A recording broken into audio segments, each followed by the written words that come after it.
Bom dia, professora e colegas. Meu nome é Victor Samuel e hoje eu vou apresentar um tema muito importante dentro do direito civil, os bens públicos. Mas assim, antes de falar sobre os bens públicos, é muito importante entendermos o que é o bem no direito. De maneira geral, bem é tudo aquilo que possui valor econômico ou utilidade para as pessoas, podendo ser objeto de direito e obrigações, casas, terrenos, veículos, computadores e até mesmo praças e escolas são exemplos de bens. Os bens públicos são aqueles que pertencem às pessoas jurídicas de direito público, ou seja, à União, dos estados, aos municípios e ao Distrito Federal. Esses bens existem para atender às necessidades da coletividade e garantir o funcionamento da administração pública e dos serviços oferecidos à população. Tipo, o Código Civil brasileiro, em seu artigo 99, divide os bens públicos em três categorias, sendo a primeira categoria é a dos bens de uso comum do povo, que são aqueles destinados à utilização direta pela população, podendo ser por todos os cidadãos. Entre os principais exemplos são as ruas, as avenidas, as praças, as praias, os rios, os parques e as estradas públicas. Esses locais pertencem ao Estado, mas são colocados à disposição da sociedade para o seu uso coletivo.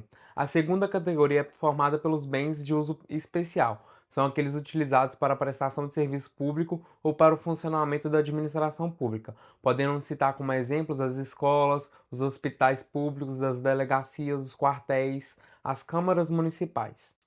Além da classificação, os bens públicos eles possuem uma características próprias que os diferenciam dos demais bens.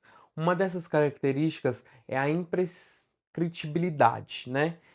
Que significa que os bens públicos não podem ser adquiridos por uso capião. Mesmo que uma pessoa ocupe um terreno público durante muitos anos, ela não se tornará proprietária desse imóvel. Outra característica é a impenhorabilidade. Em regra, os bens públicos não podem ser penhorados para o pagamento de dívidas do Estado. Existe também a inalienabilidade, né? É um nome bem difícil. Ela significa que determinados bens públicos não podem ser vendidos livremente, dependendo de autorização legal e do cumprimento de diversos requisitos estabelecidos pela legislação.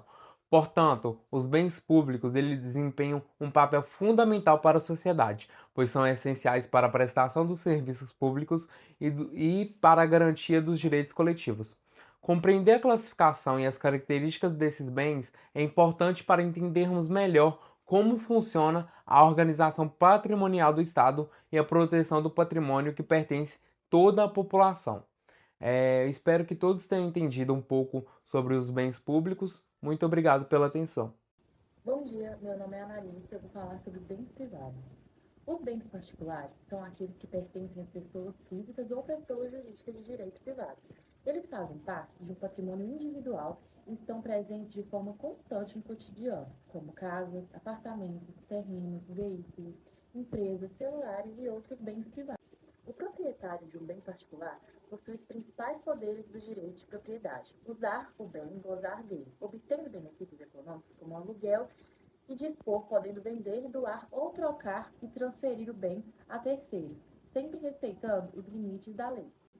Entre suas principais características, os bens particulares podem ser livremente alienados, herdados após a morte do titular e penhorados para pagamento de dívida, salvo as exceções legais, como o bem de família. Além disso, diferentemente dos bens públicos, os bens particulares podem ser adquiridos por uso capião, desde que preenchidos os requisitos legais. Em síntese, os bens particulares atendem os interesses individuais ou econômicos de seus proprietários, representando o exercício do direito de propriedade no ordenamento jurídico brasileiro.